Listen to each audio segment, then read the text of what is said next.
Hey everybody, welcome to 312, the HRP Podcast. I am your host, Tom Simmons, and I am here this month with... Jessica, Corporate Health and Safety Officer. Jessica is with us on this episode to talk about National Preparedness Month and how it ties into her role as the Corporate Health and Safety Officer here at HRP. Okay, so number one, what is National Preparedness Month? It's about raising awareness for everybody about anything we classify as a disaster.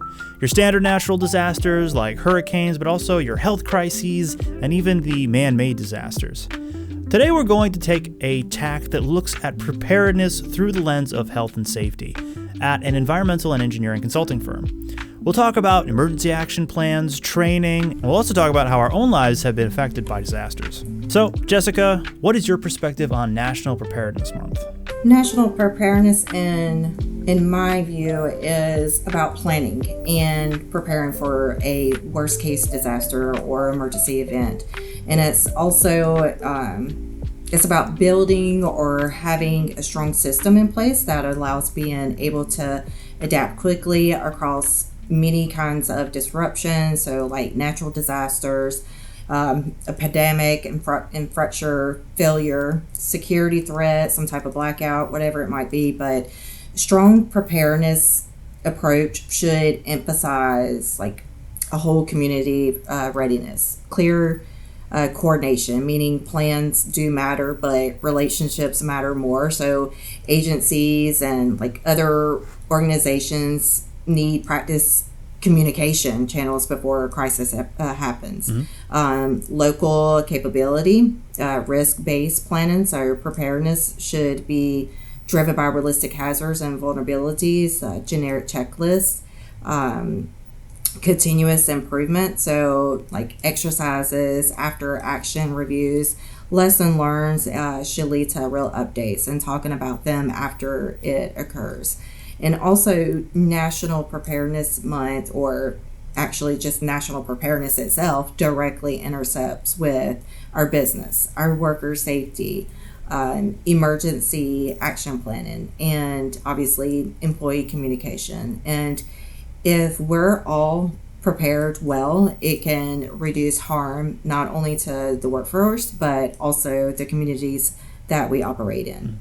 So National Preparedness Month is in September. We are recording this in August, and the release date for this podcast is the end of August, but September is the focus for National Preparedness Month.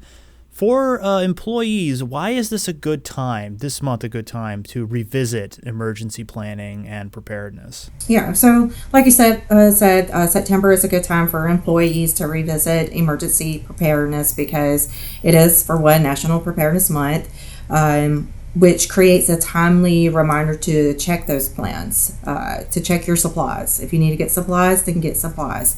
Communication methods and response procedures before an emergency happens.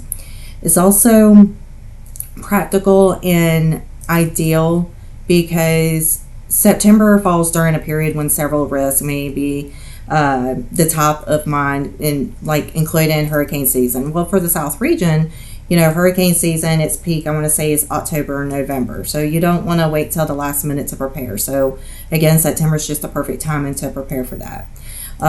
Not just, hurricane season, but severe weather, flooding. There can be power outages, back to school traffic changes. So school starts back in August. The start of fall and winter planning. So fall starts late September, I believe. So all the way around, September is just always, labeled for a good preparedness month. And for employees, this is just a good opportunity to make sure both the workplace and household preparedness plans are current. Mm-hmm. And a big part of that preparedness would be emergency action plans. So, Jessica, can you tell us what an emergency action plan is? Remind us of that first before we jump into the details on that. Yeah, so emergency action plans, they're a workplace plan or a family plan that can explain what employees should do during an emergency to protect themselves, protect their co-workers or their family members, the company operations as well. And with the emergency action plan, it typically outlines procedures for situations like natural disasters that we're talking about, fires, severe weather, even medical emergencies, power outages that I mentioned earlier, and also evacuation and shelter-in-place events too, as well. So looking at it from our business side, what should employees look for when reviewing their in-office emergency action plans? Let me take it back, Tom. So emergency action plan, we want to make sure that it includes our evacuation procedures, exit routes, shelter-in-place instructions, emergency reporting procedures, employee roles and responsibilities, assembly areas where we're going to meet up after the disaster happened, and it's going to obviously cover the training, drill expectations. But to answer your question as far as what should employees look for when reviewing that specific emergency action plan is those details that are directly to their location, to their role, because everybody has a role within a natural disaster, and also the emergencies that are most likely to affect that office. And having looked at this, having some experience in it, and it falling within your role here at HRP, can you tell us what are some of the common gaps you see when people assume they already know the plan? I've witnessed a lot of common gaps in the past, and the top, I would say, people assume cell phones will work and have normal signal during a power failure or storm. And this is one of my huge lessons learned from Hurricane Helene that I experienced a couple years back. It just felt like a complete blackout in my area. And then people also assume that they can go to the store after the disaster and get more water, get more ice, whatever supplies that you might need to get, and not think beforehand of, hey, these stores can actually be sold out of it at that point. Also, people assume that supplies are the only thing that would be an issue or need to worry about, and they don't think about where the family needs to meet at after a disaster happened. We typically forget about charging those electronics, assuming that they know what the plan is, but really they don't know what the plan is. And I want to add that I hear more comments like, it's not going to happen. So at that point, they're assuming that nothing's going to happen because they haven't experienced a disaster before, or it hasn't happened in their lifetime before. But they always receive the threats, like through the news or through the social media, that a disaster is going to happen, but just never witnessed it before. So they really don't know if they're prepared for it or not unless it actually happens. People typically don't have an actual checklist, and they find it too overkill when having a checklist or making one up, checking things off. But those are usually the ones that end up underprepared. So meaning that they're going to forget something or go in without something. So it's just always good to have that checklist. And also, people assume that power outages, storms, disasters would cause life disruptions only for a few hours. So they plan for only those few hours. And really, it could be days or even weeks that they don't have any power. Okay, so the tips are great, but a lot of it is going to come down to getting people to actually do this consistently and have it stick with them. So how can an office health and safety manager, that kind of staff that you're helping to oversee as part of your role here at HRP, how can they make those emergency action plan reviews practical and engaging for their offices? I know we've got some great folks here at HRP who do a fantastic job doing that, but what's some advice that you would give to other people out there on how to kind of recreate the success we've had?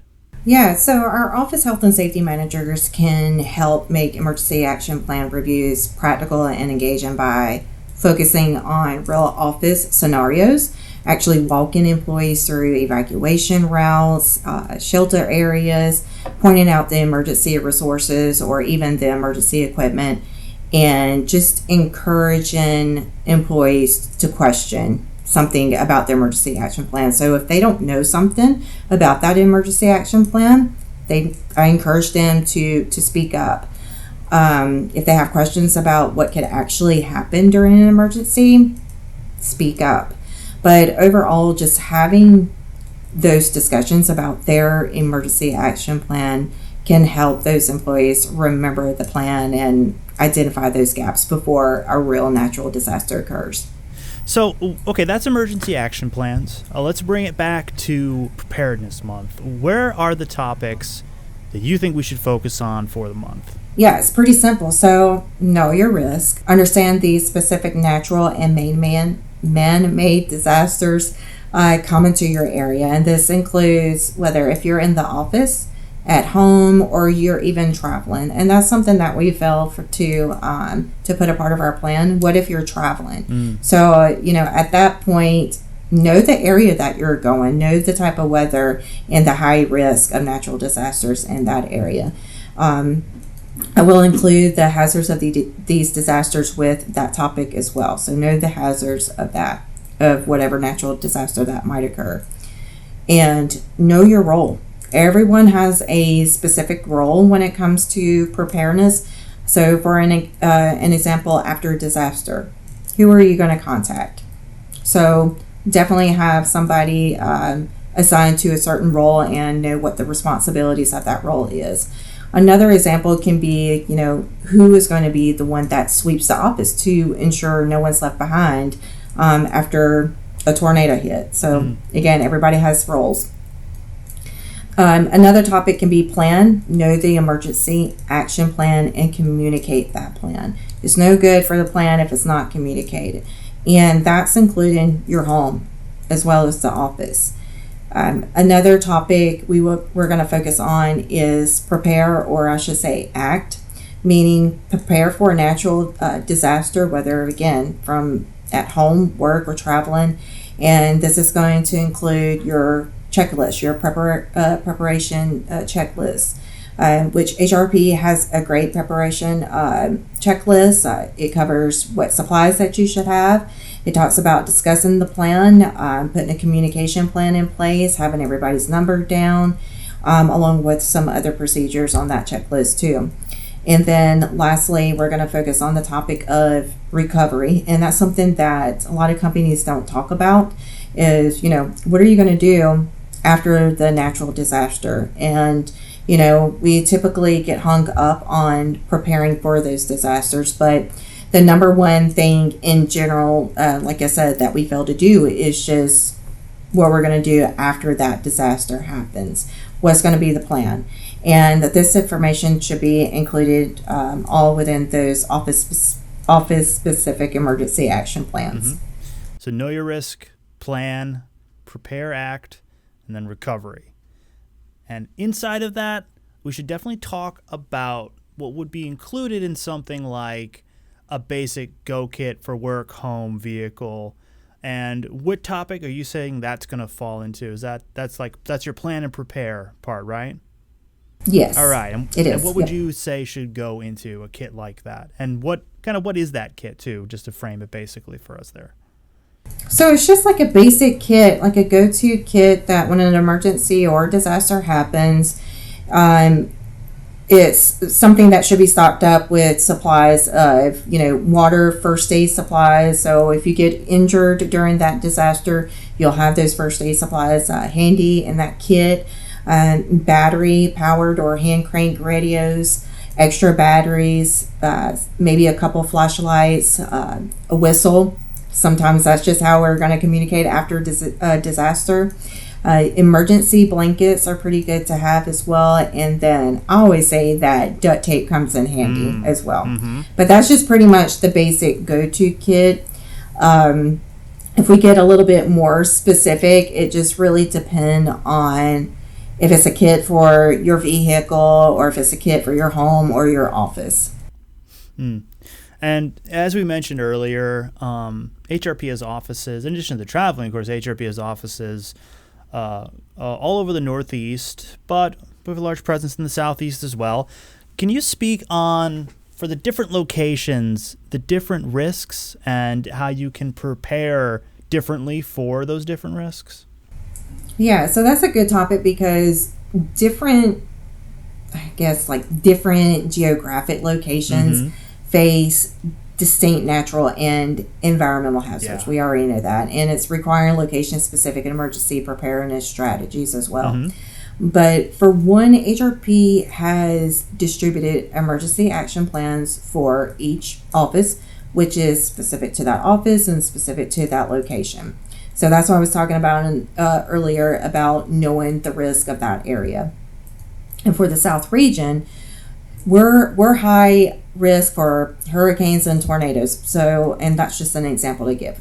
So they should practice more of those type of drills and have more frequent awareness or discussions on these kind of disasters. And for the Northeast, it's definitely more about the extreme cold, the blizzards, or maybe even ice storms. So same thing there, just more awareness and discussions on those kind of disasters or hazards. Mm-hmm. And can you speak on the importance of communication, in an emergency specifically? And this may seem obvious, but what are some of the lessons that you've seen us learn about how to approach communication before, during, and after an emergency? Communication is a beautiful thing if we use it. And it's definitely important because communication is the key in emergency situations or preparedness. Really is the key in everything. Mm-hmm. But talking about this topic specifically, it definitely saves lives by delivering clear directions, coordinating those emergency contacts or even first responders of that area, and preventing panic across the board. And it can also build trust too. But communication matters whether if it's before the emergency, during the emergency, or even after the emergency. And just to give a little bit more insight on before, during, and after. Before an emergency, meaning your preparedness, we want to make sure that we have that system in place and that plan in place, and that we're acting on it and practicing those plans. Establish trusted sources. So we want to make sure that we identify those official channels ahead of time and make sure they actually work. And then practice clear messaging. And I say that because you can state, something and somebody else might interpret it the wrong way. So it just needs to be clear language.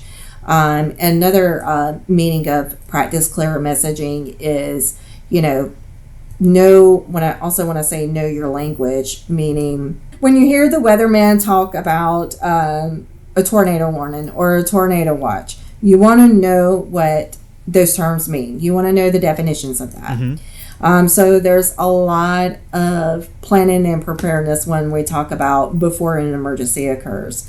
Now, getting into the during an emergency, meaning the response, we're just talking about clear messages. We want to make sure that those messages are very simple and very direct. Everybody has everybody's cell phone number, whatnot, and again, using that clear language during that emergency. Again, I'm going to go back and make sure that everybody knows to have, their channel, whatever weather app that they have on their cell phone. Maybe that they're looking at social media during the emergency. Not a lot's going to happen during the emergency because that's when the disaster's happening, right? Yeah. The main thing is before and the after. Now, after an emergency, that is the recovery. So we want to make sure we're managing those expectations.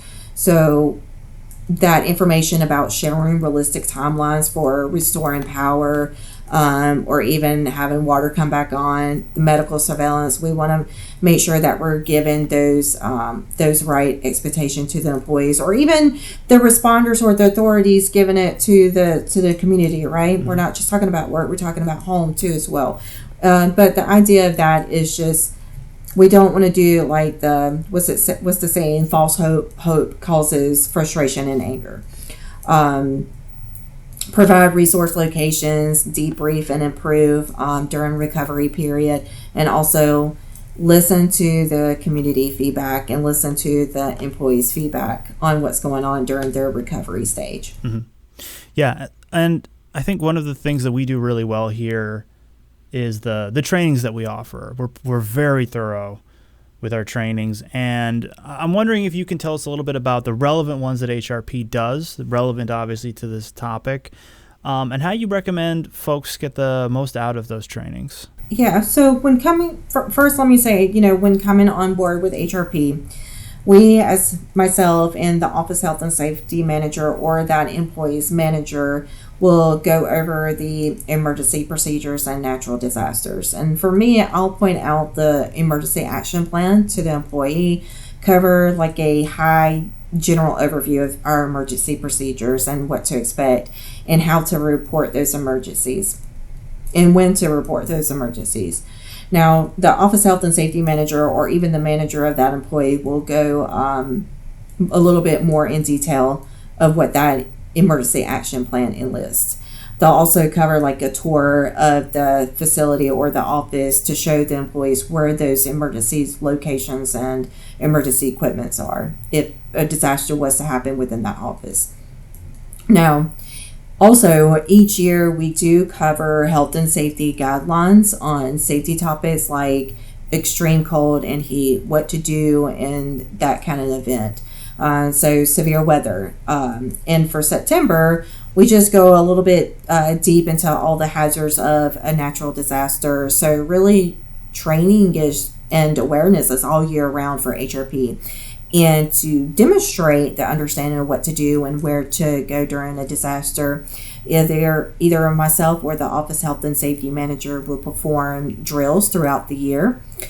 I think the ongoing participation from the employees of attending that training and practicing those drills or even participating is how the employees are going to get the most out of that emergency action plan and actually putting it to work. And so, Jess, if you could leave employees with one preparedness message now that we are reaching the end of the Work Hard segment, what would it be? What would you want their takeaway to be? I would say know your emergency action plan. Mm-hmm. Know the disaster risk in your area and always be prepared or ready for when an emergency or natural disaster occurs. Mm-hmm. And I'm saying when it occurs, not if, because it's going to happen. It's just a matter of when. Gotcha. And for HRP employees specifically, once they are done listening to this episode, what would you like them to do? The first thing that I encourage our employees to do would be look up their office emergency action plan on Hike under our corporate health and safety page and ask questions if there are any, bring up any comments or concerns. And they can obviously reach out to me and ask those questions or make those comments. They can also reach out to their office health and safety managers for those answers. And a lot of times, there might be something that is not a part of the emergency action plan that should be a part of that emergency action plan, or maybe they have a better idea. And if that's the case, again, they can always reach out to me or the office health and safety manager. Mm-hmm. The second thing I would say is I would want them to print out that emergency preparedness checklist that is located on Hike and actually work through that list to make sure that they have everything in place so they're prepared before a disaster actually happens. And not just go through the checklist for their office, but go through the checklist for their home too and their family as well. Mm-hmm. And then I guess the last thing I would say is I would want the employees to communicate that emergency action plan and actually discuss it within their office. Mm. And so that is what we'd like to see those HRP employees do. But what about all of the rest of the folks in the audience who are listening? What would you like them to do after listening to this episode?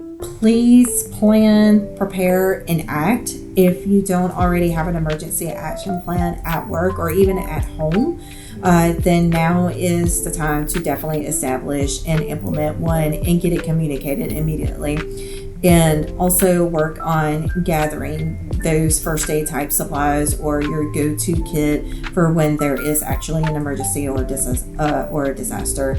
And I also would like to say that HRP can help the audience establish that emergency action plan if it's needed. Excellent. All right, well, that'll wrap up our Work Hard segment for this episode of 312. We're going to take a little break, and we'll see you all over in the Play Hard segment. Hey everybody, before we get into the Play Hard segment, we are going to take a little moment here to talk about Clays for Cancer, HRP's annual charity clay shoot hosted by our South Carolina office. Now, Jess, I know you're going to be at this year's event. Is that correct? I am. Awesome. It is a great event, great time. The proceeds raise money that is donated for the American Cancer Society. For those of you who can be there, the event is Thursday, September 24th, this year of 2026, 8 a.m. to 2 p.m. at the Clinton House Plantation in Clinton, South Carolina. Start time is 8:30 a.m. sharp. Registration is $150 per person, per ticket that is. Registrants will also get 100 rounds of 12-gauge ammo and lunch, which is usually a delicious barbecue. I'm looking forward to that. I will be there. Jess will be there. It's a great cause, so if you can make it, we'd love to have you. And with that, we'll head over to the Play Hard segment. I think one of the things we could probably talk about here is maybe personal experiences with some of the events that one would want to be prepared for, that maybe National Preparedness Month is kind of designed around. So, Jess, what kind of experience do you have in your life with events like these? So the first event that comes to mind is Hurricane Helene that happened a couple of years ago. When we say that we can be prepared, Hurricane Helene was a prime example where we were not prepared. That was just something I experienced because I'm just giving an example here. One thing to do to plan or prepare is to charge your cell phone. But guess what? It was like a blackout period where our cell phones didn't even have signals.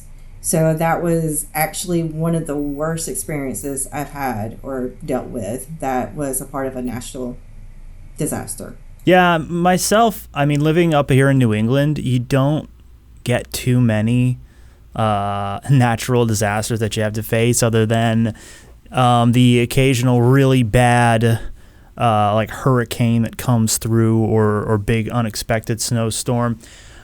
I remember, we had some years ago like a big Halloween blizzard. That would be like a thing that would roll through every so often. I remember being in grad school and just getting like a week off of classes because they just could not keep the roads cleared out there. Well, that makes me think of another disaster. When I was a little girl, I was still in probably elementary school, where we had a blizzard in a little old town, Clinton, South Carolina. Yeah. We hardly don't see any snow there, but we got a really bad ice storm.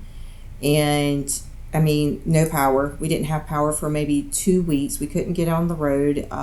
We saw white stuff on the ground, but it wasn't snow. It was completely ice. So we couldn't get anywhere. So I remember we would gather up around the fireplace and cook your little hot dog weenies on over the fire. So it was just some weird stuff to experience at that time. Mm-hmm.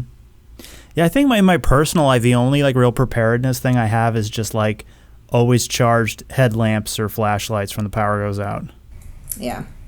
What about you? What about like personal in your home? What are you always having on hand, prepared for if when disaster strikes? You can't have enough batteries. So Yeah. AA, AAA batteries, probably C batteries, I think they're called. Definitely keep at least 2 or 3 flashlights on hand.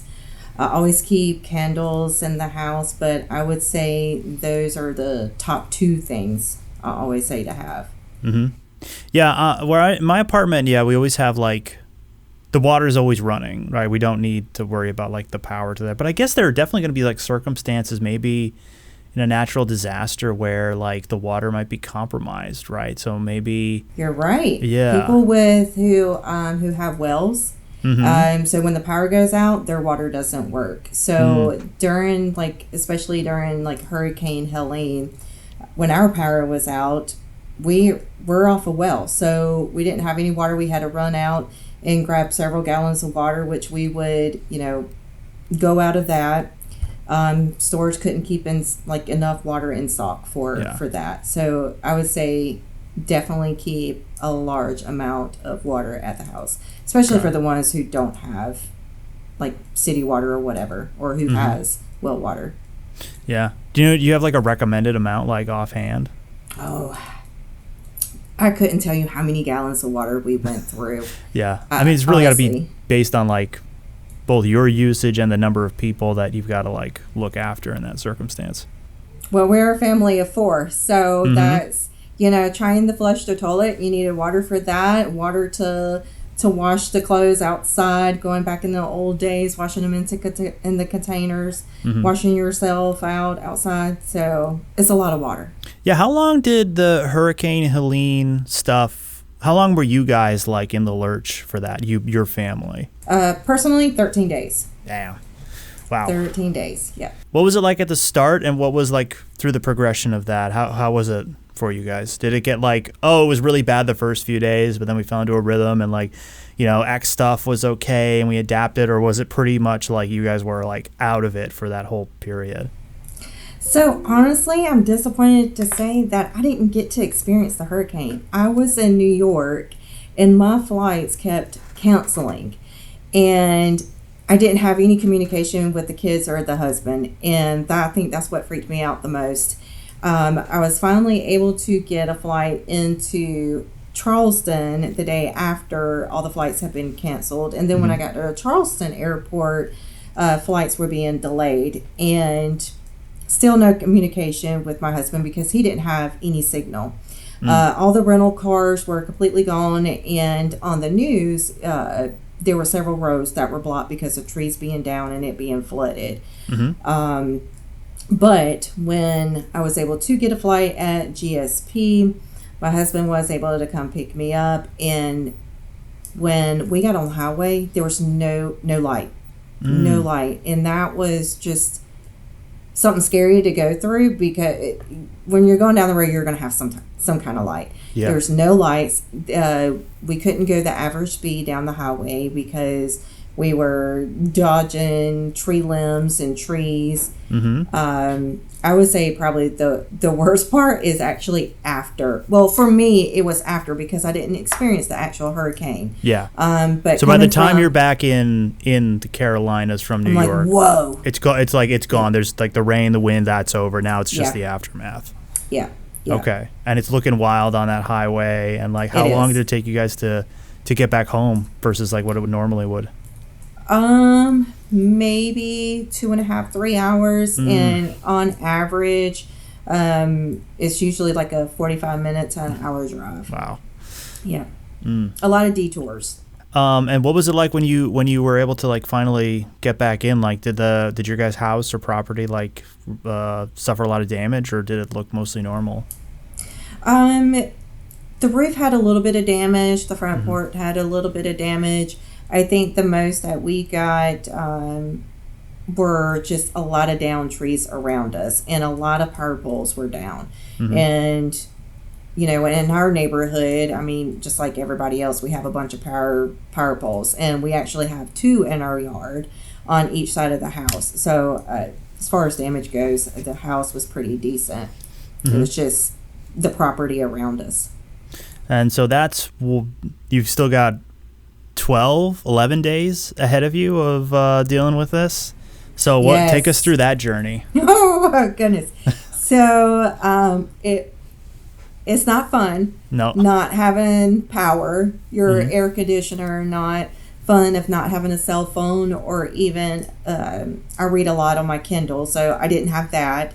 The kids didn't have anything, so of course that gets a little bit frustrating because they want to aggravate the parents at that point. Yeah. How old were the kids too at this point? They're teenagers. Okay. So my daughter, she was 20. My son was probably 16 at the time. And they also kind of turned it into a little bit of a venture too, walking down the road or walking in our woods that we have just to see like all the trees that were down. And to them, it's kind of cool too as well. The house would stay really messy because we really couldn't clean up, and that really bothers me because I love a clean house. Getting out to the grocery stores were an issue. Lines backed up. The gasoline was completely out of stock. So we would plan, like we would gather the family around, and we were like, okay, when we get to the grocery store, what am I trying to say? Your duty is to go get the bread, and then your duty is to go grab the water or whatever. And that's just how we would have to do. And I would say keeping cash on hand we never carry cash on hand. And at the time, my husband was carrying cash. So we were lucky on that because the debit card, credit card systems were not working. That's something that I completely forget about, preparedness stuff. Because I do remember now when, we were out for like maybe 2 weeks if that like blizzard took us out of power. And you couldn't use cards at anything. It was just cash. So like, maybe that's another one added to the checklist, is just have enough cash on hand to like get you through a period. And then you've also got like a lot of places that you might rely on, probably like for perishable stuff, are going to be like unable to actually sell you stuff. That was something we ran into, is like a lot of businesses in our town tried to, sell their stock, but they got shut down pretty quickly because like once the refrigeration's been off for like some period of time, then all that food, it's just, you can't serve it to people anymore. Yeah, that's true. Yeah. All right. So you're a couple days in now.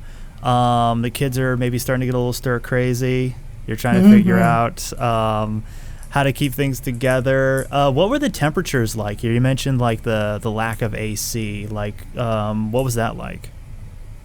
It wasn't that bad. Okay. It was probably in the 70s or the 80s. So not too bad. Yeah. Not like it is today, almost 100 degrees. Yes. Yep. Yep. Do you remember when the power came back on for you guys? We screamed. Yes. We screamed, and we were jumping up and down, and I'm telling you, we did not know how thankful we are when we have power. That's something we should definitely be more thankful for. But when it came back on, I remember that I was laying on the bed, just bored, and I saw the bathroom light come on. It was a relief. It was. Awesome. All right. Well, Jess, thanks so much for this trip down memory lane. I'm sure you are very happy to have that time in the rearview mirror and all of the lessons learned from that. Thanks so much for joining us on this episode of 312, the HRP Podcast. As always, we appreciate your reviews, your ratings. Remember, we put out a new episode at the end of the month on the last Wednesday. So make sure to subscribe. Check us out there. If you have any questions about National Preparedness Month or the things that you or your business can do to be prepared and in line with this important time of year, please get in touch with us at the links down below. Until then, stay safe out there, everybody. We'll see you on the next one. 312, the HRP Podcast, is hosted, edited by myself with assistance from Brooke Casella. It is a production of HRP Associates.